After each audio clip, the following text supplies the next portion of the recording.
Assista agora o programa Veritá. Apresentação Dr. Altemar. Todos os sábados às 18h20.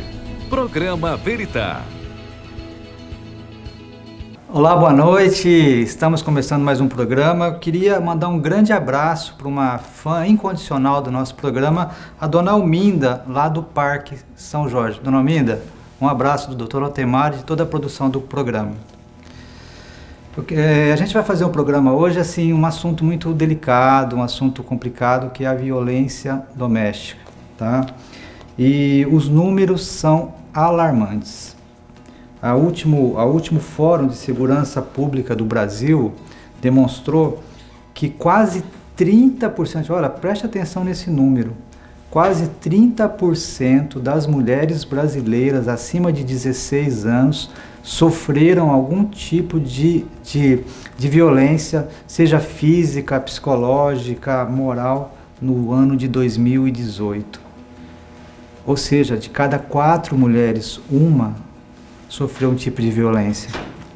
São praticamente 606 casos de violência doméstica por dia e 164 estupros por dia. Isso é uma verdadeira epidemia, tá? Então é óbvio que existem muitos fatores envolvidos, é uma questão ainda muito cultural. Eu queria, a gente vai ter uma entrevista com uma moça que sofreu essa violência, que é a Mel, vai ser depois da abertura, você vai ver a história dela.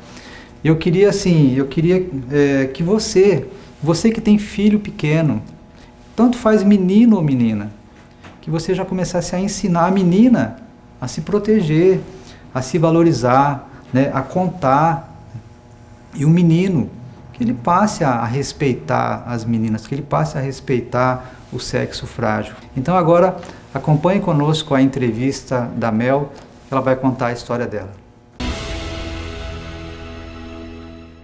Bom, a gente abriu o programa hoje falando desse assunto tão difícil, tão triste, uma realidade mundial, mas principalmente aqui no Brasil, que é a violência doméstica, tá?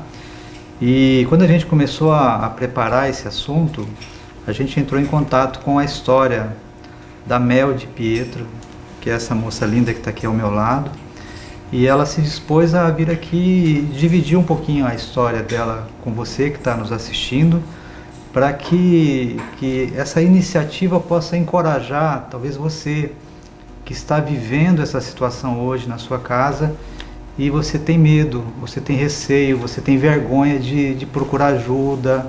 Talvez você não precisa fazer o que a Mel fez, mas procurar ajuda, procurar a polícia, isso aí você não pode deixar de fazer, você não pode deixar as coisas continuarem dessa forma. Mel, obrigado por você ter vindo aqui com essa coragem, né? Porque, como eu falei, não é todo mundo que tem essa coragem, né? Sim. Mas me conta um pouquinho. Há 1 ano e meio atrás, 2 anos, você conheceu um príncipe encantado? Como é que foi? Conta um pouquinho do começo dessa história pra gente. Bom, exatamente. Como você disse, ele transpareceu ser um príncipe encantado. Ele pediu para minha mãe para poder namorar comigo, pediu permissão para frequentar minha casa, e ele era muito prestativo. Por mais contraditório que seja, ele cuidava muito de mim. Uhum. Ele me tratava como uma rainha, assim. Sim. O início foi exatamente dessa forma, ele fez de tudo para conquistar. Mas aí a gente estava conversando ali nos bastidores e você começou a notar algumas coisinhas assim meio estranhas. Eu acho que a gente podia entrar um pouquinho nesse assunto, porque nenhuma pessoa, nenhum homem já chega agredindo a parceira, né? Mas assim, existem algumas coisas, alguns comportamentos, algumas pistas que às vezes a mulher ela tinha que ter um pouco mais de, não sei se de discernimento, de sagacidade, vem cá, mas esse príncipe parece que tem alguma coisa de sapo, né? O que você acha? Você acha que você concorda com isso? Concordo plenamente. A partir do tempo ele vai dando alguns sinais, né? Primeiramente, acredito que o mais claro é os ciúmes, né? No começo começa muito simples, com roupa, Às vezes uma publicação que você faz na internet, depois ele já começa a ter ciúmes dos seus amigos, do teu trabalho, e aí vai aumentando os ciúmes da tua família, altera o tom de voz. Essas pessoas, elas, não sei se consciente ou inconscientemente, elas querem, assim, isolar a mulher do ambiente, do convívio social dela. Eles querem aquela pessoa só para eles. Só para eles, de uma que maneira ela viva doentia, dentro de uma né? bolha ali. Exatamente. E aí, você sentiu que isso foi acontecendo, que ele foi tentando ocupar os espaços e cercear você de viver a sua vida. Sim, sim. Só que, como eu falo, a paixão acaba que ela vai cegando. E toda vez que eu questionava isso e conversava isso com ele, ele pediu desculpa, não, eu vou mudar. E você vai dando chance, você vai acreditando na mudança da pessoa. Essa frase é clássica, né? Eu vou mudar, né? E a mulher acredita. Infelizmente, ali no calor da emoção e da paixão, ela vai cedendo. Né? Ela já está entrando num círculo vicioso, ela também já está começando a ficar doente emocionalmente, mas ela não vai percebendo isso. Talvez ela nem perceba ou saiba que ela está entrando num relacionamento abusivo. Sim. Que foi o meu caso, né? Eu não percebi. Ele foi te cercando de gentilezas, de amabilidades, e você foi se deixando conduzir. Você vai sendo conquistada, né? E vai uma coisa ponderando a outra, né? Ele dá aqui, vai tirando ali e você vai indo. Quando você vê, você já tá num beco sem saída ali, digamos. Mas e aí, infelizmente aconteceu a agressão. Como é que foi? Você pode contar pra gente, meu? Sim, claro. Foi tudo muito breve, né? Namoramos pouco tempo, ele não aceitou o término do namoro. Saímos pra conversar. E nisso foi quando rompi. Então você já tinha rompido o relacionamento? Já tinha terminado o relacionamento. E ele não aceitou? Ele não aceitou, pediu para conversar comigo. Eu na inocência e sem jamais imaginar também, né, que iria sofrer uma agressão, fui. Estávamos na fila de um drive-thru e nisso eu percebi que ele já estava muito alterado. E foi quando eu tentei sair do carro, mas ele já me segurou pelo cabelo e eu não consegui. Nisso ele já me levou para o apartamento dele. E lá dentro do apartamento, ele já chegou me agredindo. Foi de imediato, não deu tempo para nada. Meu Deus, meu. E depois que aconteceu a agressão, porque aí entra uma coisa que eu acho que a gente tem que falar, que as estatísticas mostram que mais da metade das mulheres que são agredidas, elas não denunciam. Sim. Né? No teu caso você denunciou, óbvio, mas o que você acha que... Por que as mulheres, elas não... Por que 100% das mulheres não denunciam os agressores? Assim, primeiramente que quando eu fui fazer o boletim de ocorrência, quando eu cheguei na delegacia, eu já me deparei na delegacia da mulher com homens. Então, talvez a sensibilidade seja um pouco diferente, não sei. E você já se sente um pouco envergonhada, né? E lá na própria delegacia, eles tentam te induzir a não fazer o boletim de ocorrência. Porque eles argumentam que você vai voltar, que você ama, que você vai perdoar. Então, muitas mulheres até podem ir à delegacia, mas acabam lá não fazendo. E eu acredito também que muitas não vão porque pela lei, né, não de fato não ser tão rígida assim, não funcionar tanto. No meu caso ele não foi preso, né, ele foragiu assim que houve a agressão. Depois ele retornou à cidade, ainda ocorre o processo até hoje, depois de 1 ano e meio, e ainda nada aconteceu. Mas o primeiro motivo com certeza é por vergonha do julgamento. Eu fui muito julgada, muito mesmo.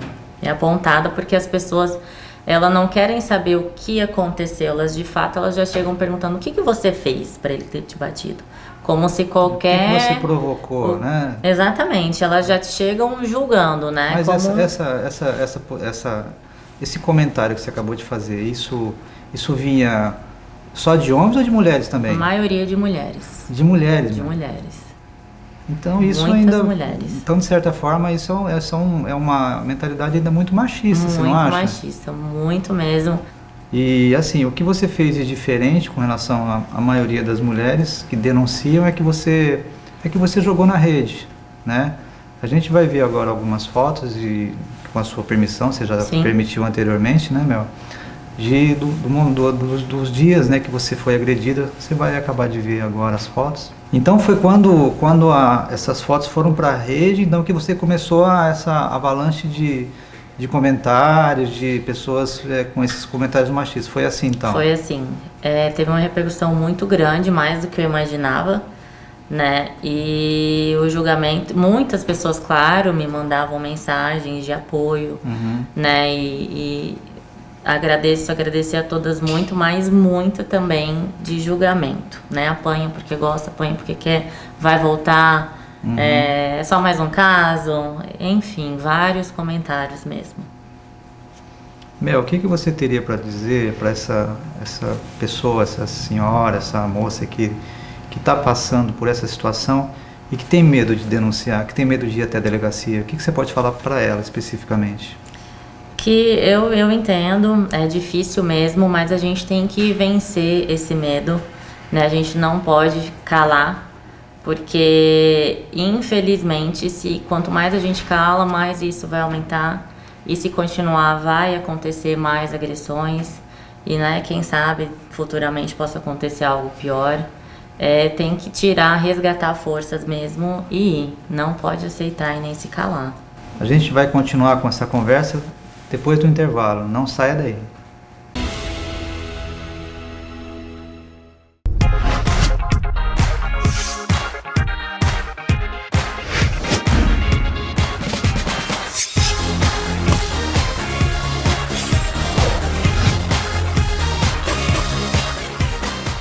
Sorrisos são feitos de histórias. Por isso, a Rede Orto é referência em tratamento odontológico, clareamento, ortodontia e próteses. A Rede Orto vai além de uma clínica. É sua amiga e lhe quer bem com um belo sorriso. Rede Orto, em Rondonópolis. Bom, a gente está conversando aqui com a Mel de Pietro, nome de artista, né, Mel? Que a gente brinca um pouquinho para tentar aliviar um pouco, porque é um assunto pesado, né, Mel? E que a gente está conversando com ela sobre a experiência de agressão que ela sofreu num relacionamento abusivo. Mel, quais foram as consequências para você do ponto de vista emocional, psicológico, depois que você sofreu a agressão? Digamos que eu entrei num mundo novo, né? A gente acha que é só o hematoma e que quando sarar o rosto, acabou. Mas o hematoma eu diria que é o mínimo que aconteceu comigo.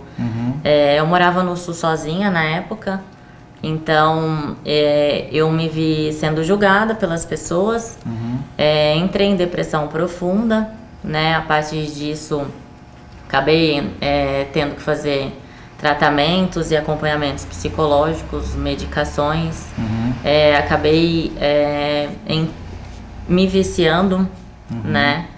Porque eu não queria encarar minha realidade era muito difícil, então eu vivia em um mundo que não era meu, uma felicidade falsa, digamos.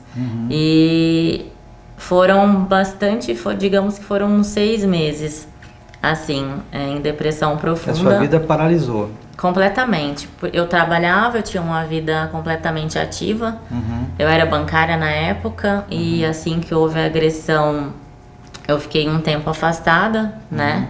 E quando eu retornei, eu acabei sendo demitida. Claro que eles não vão justificar que é por esse motivo, mas em um momento que eu precisava ocupar a minha mente, né? Eu não tinha mais o meu serviço, não tinha muitas pessoas ao meu lado, porque muita gente acabou se afastando de mim, então eu estava completamente isolada.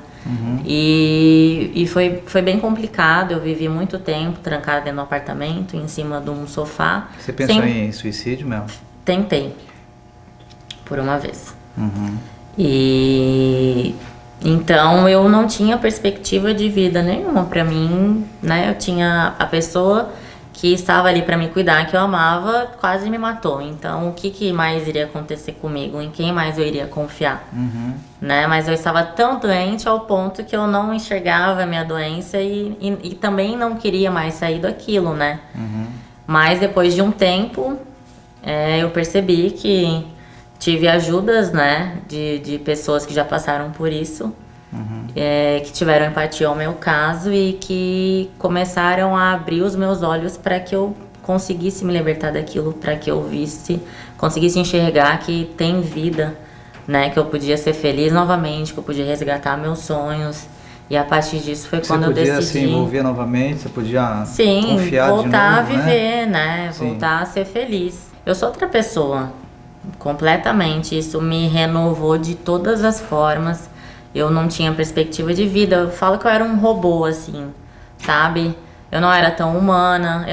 Na verdade, eu só consegui transformar a minha dor em força quando eu passei a questionar, deixei de questionar a Deus, o porquê, e passei a tentar ver o para que eu estava passando por aquilo. Então, eu sofri muito, mas hoje eu sou muito forte. Eu acho que não é por acaso que eu posso ajudar muita gente, e a minha história não vai ser em vão, né? Eu sei que tem muita gente que vai se inspirar, talvez não faça o que eu fiz, né? Que querendo ou não tem que ter coragem, mas que possa ver numa história que ela pode superar aquilo, ela pode sair daquele relacionamento, ela pode ser feliz. Então acho que não foi acaso, não me dói mais falar sobre isso de maneira nenhuma, tá tudo tranquilo, me libertei disso completamente. E você conseguiu perdoar o rapaz?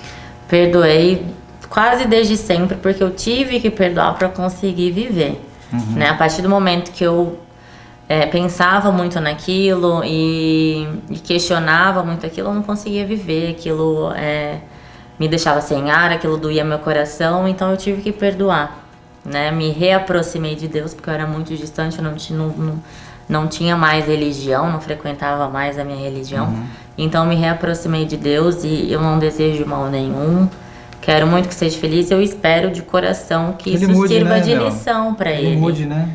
Porque... Realmente. Quando eu fui fazer o meu boletim de ocorrência, eu descobri que ele tinha 42 boletins de ocorrência, sendo 5 Maria da Penha. Então eu não fazia a mínima ideia da pessoa que eu estava, né, me relacionando. Então por isso eu tenho gratidão por estar viva, né? Porque uma pessoa com esse histórico... Hoje você pede antecedentes criminais antes de marcar o encontro, né? Peço muita coisa. Peço um lugar aberto, você cauta esse número, tô em tal lugar. Tem que ter cautela, né? E, infelizmente, a maioria das mulheres não sabem, associam felicidade até alguém. Eu só vou ser feliz o dia que eu encontrar alguém. Meu sonho é casar, enquanto eu não casar eu não vou ser completamente realizada. E infelizmente ainda tem muitas mulheres assim, é por isso que elas acabam aceitando e passando por muitas coisas. Bom, Mel, a gente está terminando o nosso tempo e a gente sabe que você também hoje conseguiu ressignificar isso e que você tem ajudado mulheres que passaram ou estão passando por essa mesma situação. Sim. E se quiser, você pode convidar as pessoas e deixar o contato. Sim. Eu queria dizer que se você passa ou passou ou acha que está passando por isso, existe um projeto chamado Supere-se, no qual a gente entra em contato e conversa e escuta, porque tudo que a gente precisa em um momento de dor é ser escutada, né, e não julgada, e ninguém melhor do que já passou por isso, né, para escutar. Então existe um projeto tanto de grupo no WhatsApp quanto no Facebook. Quem tiver interesse em conversar e saber mais, pode me procurar pelas minhas redes sociais, tá? Vai ser com todo prazer. Ok, Mel, muito obrigado, tá, pela experiência, pela coragem, tá? E daqui a pouco a gente volta.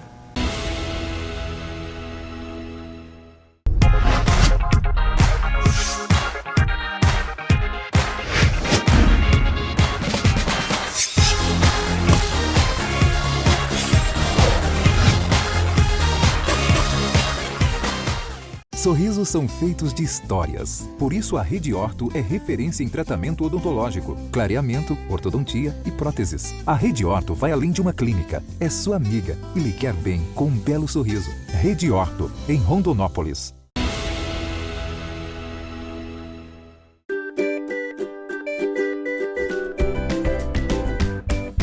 Olá, Olá, bem-vindos a mais uma dica da Nutri. E hoje eu trouxe um tema muito legal, que é falar pra vocês sobre aquela fome exagerada que a gente tem no inverno. Deu aquela esfriadinha aqui em Rondonópolis, né? Então logo vem aquela fome exagerada. Então, Nutri, o que eu posso fazer para dar aquela domada na minha fome no inverno? Primeira dica, muito legal. A gente apostar em alimentos quentes, então sopas, caldos, cremes, né? O nosso chazinho mais quentinho, então eles dão aquele acolhimento que a gente precisa no inverno. Outra coisa muito legal, que é aquilo que eu disse até na semana passada, que é sobre atividade física. Gente, atividade física sempre, tá? A gente não pode esquecer nunca da atividade física, porque ela vai ajudar também a controlar aquela ansiedade, aquela ânsia que a gente tem por se alimentar, né?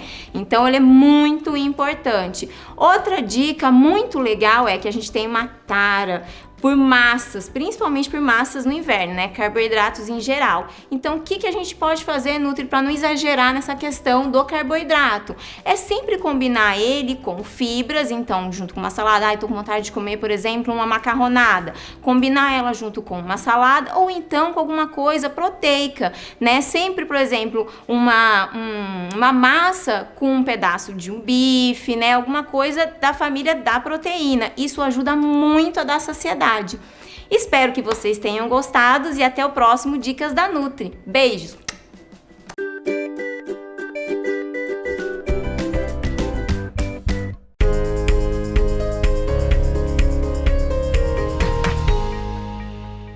Olá! Vamos aproveitar hoje que o assunto é sobre violência e vamos falar sobre cicatriz. Existem 4 tipos de cicatriz. A cicatriz atrófica, que ela é um pouquinho abaixo da camada normal da pele. A cicatriz hipertrófica, a cicatriz eutrófica. A hipertrófica ela é um pouquinho acima. A eutrófica ela é na mesma camada. E o queloide, que é o que todo mundo conhece e confunde muito com a hipertrófica. Vocês sabiam que existem tratamento para cicatriz? Os tratamentos podem ser feitos em casa com cremes, às vezes prescritos por médicos, mas se vocês não tiverem condições de ir, pelo menos um olhinho de rosa mosqueta, gente, puro. E o principal, os cuidados, tá? Não tomar sol, não se expor ao sol, tá? Principalmente se ela estiver manchada. Não retirar a casquinha, que é muito importante, porque tem muita gente que tem mania de ficar cutucando, né, a cicatriz.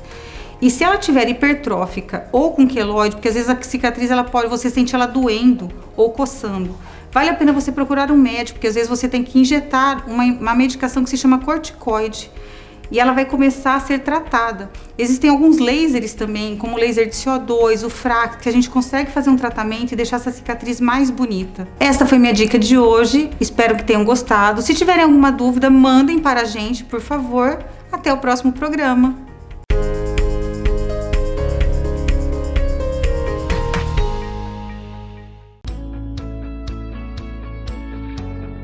Boa noite, gente. Olha eu aqui de novo. Hoje o momento da Pri é um pouquinho diferente sem a Pri, mas vamos lá. Eu queria agradecer hoje a todos os meus clientes e amigos aqui de Rondonópolis que têm me mandado depoimentos maravilhosos, que estão conseguindo perder peso com nossos produtos emagrecedores Regufine e Regulife. Quero também contar um pouquinho para vocês da minha história de emagrecimento, para aquelas pessoas que não acompanharam os primeiros programas e que estão chegando agora.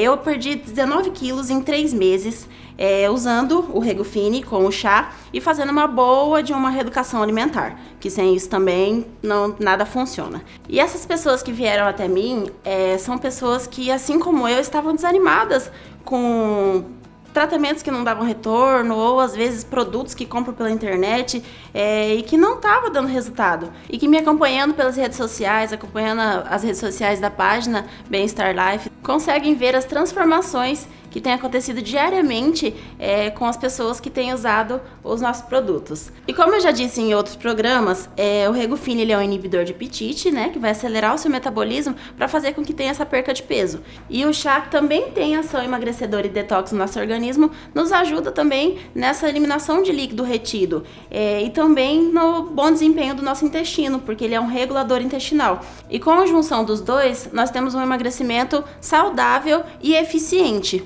E eu queria aproveitar e dizer para vocês que além de emagrecer usando os nossos produtos, você também pode revendê-los e ter uma renda extra. Então, se você ficou interessado, nos procure nas redes sociais para saber mais dos nossos produtos. Um beijo e até a próxima. Você acabou de assistir o programa Veritá. Apresentação Dr. Altemar.